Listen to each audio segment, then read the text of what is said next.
ಎರಡನೇ ಮದುವೆ ಆಗ್ತಾ ಇದ್ದ ಪತಿಗೆ ಮಂಟಪದಲ್ಲೇ ಚಪ್ಪಲಿ ಏಟನ್ನ ಕೊಡಲಾಗಿದೆ. ಚಿತ್ರದುರ್ಗದ ಗಾಯತ್ರಿ ಮಂಟಪದಲ್ಲಿ ನಡೆದಿರುವಂತಹ ಘಟನೆ ಇದು. ಎರಡನೇ ಮದುವೆ ಆಗ್ತಾ ಇದ್ದ ಪತಿಗೆ ಮಂಟಪದಲ್ಲೇ ಚಪ್ಪಲಿ ಏಟನ್ನ ನೀಡಲಾಗಿದೆ. ಚಿತ್ರದುರ್ಗದ ಗಾಯತ್ರಿ ಮಂಟಪದಲ್ಲಿ ನಡೆದಿರುವಂತಹ ಘಟನೆ ಇದು. ವರದಕ್ಷಿಣೆ ಆಸೆಗೆ ಎರಡನೇ ಮದುವೆಯನ್ನ ಆಗ್ತಾ ಇದ್ದ ಕಾರ್ತಿಕ್ ಎಂಬಾತ ವಿಚಾರ ತಿಳಿದು ಮದುವೆ ಮಂಟಪಕ್ಕೆ ನುಗ್ಗಿದ್ದ ಮೊದಲ ಪತ್ನಿ ಚಪ್ಪಲಿ ಏಟನ್ನ ಕೊಟ್ಟಿದ್ದಾಳೆ. ಪತಿ ಕಾರ್ತಿಕ್ಗೆ ಚಪ್ಪಲಿ ಏಟು ಕೊಟ್ಟ ಪತ್ನಿ ತನುಜಾ. ಎರಡನೇ ಮದುವೆ ಆಗ್ತಾ ಇದ್ದ ಪತಿಗೆ ಮಂಟಪದಲ್ಲೇ ಚಪ್ಪಲಿ ಏಟನ್ನ ನೀಡಿದ್ದಾಳೆ ಪತ್ನಿ ತನುಜಾ. ಚಿತ್ರದುರ್ಗದ ಗಾಯತ್ರಿ ಮಂಟಪದಲ್ಲಿ ನಡೆದಿರುವಂತಹ ಘಟನೆ ಇದು.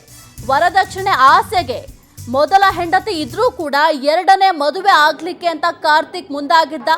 ಏಕಾಏಕಿ ಮಂಟಪದ ಒಳಗೆ ನುಗ್ಗಿದ್ದ ಪತ್ನಿ ತನುಜಾ, ಮೊದಲ ಹೆಂಡತಿ ಏನಿದ್ದಾರೆ ಪತ್ನಿ ತನುಜಾ, ಚಪ್ಪಲಿ ಏಟನ್ನ ಕೊಟ್ಟಿದ್ದಾಳೆ. ನೀವು ಕೂಡ ದೃಶ್ಯಾವಳಿಯಲ್ಲಿ ಗಮನಿಸ್ತಾ ಇದ್ದೀರಾ.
ಇನ್ನು ದಾವಣಗೆರೆಯ ನ್ಯಾಮತಿ ತಾಲೂಕಿನ ಮುಷೇನಾಳದ ತನುಜಾ ಮತ್ತು ಅರಸೀಕೆರೆಯ ತಿಪ್ಪಘಟ್ಟದ ಕಾರ್ತಿಕ್ ನಾಯ್ಕ್ 4 ವರ್ಷದ ಹಿಂದೆ ಮದುವೆಯನ್ನು ಕೂಡ ಆಗಿದ್ರು.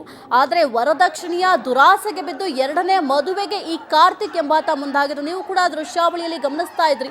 ವೇದಿಕೆಯ ಮೇಲೆ ಬಂದು ತನ್ನ ಪತಿರಾಯ ಏನಿದ್ದಾನೆ ಕಾರ್ತಿಕ್, ಆತನಿಗೆ ಚಪ್ಪಲಿಯನ್ನ ಬಿಚ್ಚಿ ಆ ತನುಜಾ ಚಪ್ಪಲಿಯಲ್ಲಿ ಹೊಡೆದಿರುವಂಥದ್ದು. ಈ ವರದಕ್ಷಿಣೆ ಅನ್ನೋದೇ ಒಂದು ದೊಡ್ಡ ಸಾಮಾಜಿಕ ಪಿಡುಗು. ಇದನ್ನ ಹೋಗಲಾಡಿಸಬೇಕು ಅಂತ ಸಾಕಷ್ಟು ಕಾನೂನು ಕಟ್ಟಪ್ಪಣೆಗಳೆಲ್ಲವೂ ಕೂಡ ಇದೆ. ಆದರೂ ಕೂಡ ಈ ರೀತಿಯಾಗಿ ವರದಕ್ಷಿಣೆ ಎಂಬ ಪಿಡುಗಿಗೆ ಬಿದ್ದು ದುರಾಸೆಯಿಂದಾಗಿ ಎರಡನೇ ಮದುವೆ ಮಾಡ್ಕೊಳ್ಳಿಕ್ಕೆ ಅಂತ ಮುಂದಾಗಿದ್ದ ಆತನಿಗೆ ವೇದಿಕೆಯ ಮೇಲೆಯೇ ಚಪ್ಪಲಿಯಿಂದ ಹೊಡೆದಿದ್ದಾಳೆ ಪತ್ನಿ, ಮೊದಲ ಪತ್ನಿ ಏನಿದ್ದಾಳೆ ತನುಜಾ. ಈ ವರದಕ್ಷಿಣೆ ಅನ್ನೋದು ಎಷ್ಟು ಕೆಟ್ಟದಂತಂದ್ರೆ, ಈಗ ಆಲ್ರೆಡಿ ಹೆಣ್ಮಕ್ಳು ಸಿಗ್ತಾ ಇಲ್ಲ ಮದುವೆ ಆಗ್ಲಿಕ್ಕೆ ಅಂತ ಹುಡುಗರು ಪರದಾಡ್ತಾ ಇದ್ದಾರೆ. ಆದರೆ ಇಂತಹ ಸಂದರ್ಭದಲ್ಲಿ ಈ ರೀತಿಯಾಗಿ ಎರಡನೇ ಮದುವೆ, ವರದಕ್ಷಿಣೆ ಕೊಡೋದು ಕೂಡ ತಪ್ಪು, ವರದಕ್ಷಿಣೆ ತಗೊಳ್ಳೋದು ಕೂಡ ತಪ್ಪು. ಇದನ್ನ ತಿಳಿದಿರುವಂತಹ ಬುದ್ಧಿವಂತರೇ ಈ ಕೆಲಸವನ್ನ ಮಾಡ್ತಾ ಇದ್ದಾರೆ. ನೀವು ದೃಶ್ಯಾವಳಿಯಲ್ಲಿ ಗಮನಿಸ್ತಾ ಇದ್ದೀರಾ. ಆ ಕಾರ್ತಿಕ್ ಎಂಬಾತನಿಗೆ ತನ್ನ ಮೊದಲನೆಯ ಪತ್ನಿ ಚಪ್ಪಲಿಯಲ್ಲಿ ಹೊಡೆದು ಮಂಗಳಾರತಿಯನ್ನ ಮಾಡ್ತಾ ಇದ್ದಾರೆ. ಹೆಚ್ಚಿನ ಮಾಹಿತಿ ನೀಡ್ತಾರೆ ನಮ್ಮ ಪ್ರತಿನಿಧಿ ಮಧು ನಾಗರಾಜ್.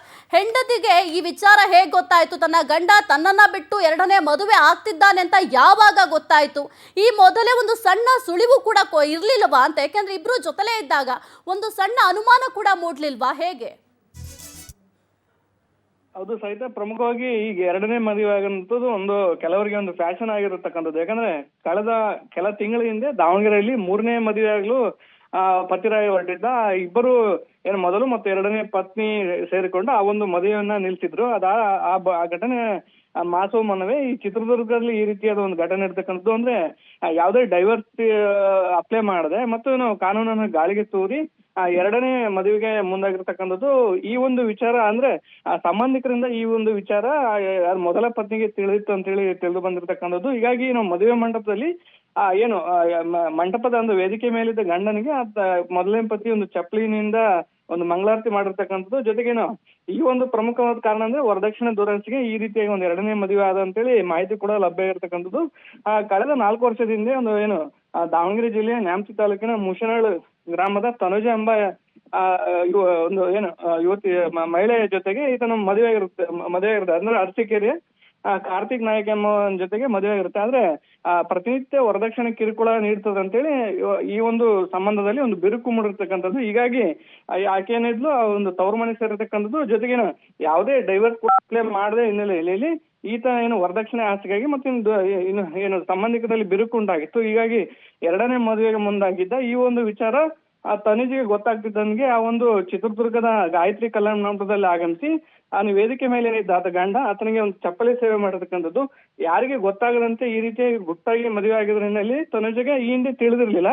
ಆದ್ರೆ ನಿನ್ನೆ ಸಂಬಂಧಿಕರು ಈ ಒಂದು ವಿಚಾರವನ್ನ ತಿಳಿಸಿದಂತೆ ಮಾಹಿತಿ ಕೂಡ ಲಭ್ಯ ಇರ್ತಕ್ಕಂಥದ್ದು. ಹೀಗಾಗಿ ಸುದ್ದಿ ತಿಳಿದ ಆತ ಮೊದಲನೇ ಪತ್ನಿ ಒಂದು ವೇದಿಕೆ ನುಗ್ಗಿ ಈ ರೀತಿಯ ಒಂದು ಚಪ್ಪಲಿ ಸೇವೆ ಮಾಡಿರ್ತಕ್ಕಂಥದ್ದು. ಜೊತೆಗೆ ಸಂಬಂಧಿಕರು ಕೂಡ ಒಂದು ಧರ್ಮದೇಟನ್ನು ನೀಡಿರ್ತಕ್ಕಂಥದ್ದು. ಈಗಾಗಲೇ ಚಿತ್ರದುರ್ಗ ಪೊಲೀಸ್ ಠಾಣೆಯಲ್ಲಿ ಈ ಒಂದು ಪ್ರಕರಣ ಕೂಡ ದಾಖಲಾಗಿ ತನಿಖೆ ಕೂಡ ಮುಂದಿರತಕ್ಕಂಥದ್ದು. ಸಾಹಿತ್ಯ. ಓಕೆ, ಥ್ಯಾಂಕ್ ಯು ಮಧು ನಾಗರಾಜ್ ನಿಮ್ಮೆಲ್ಲ ಮಾಹಿತಿಗಾಗಿ.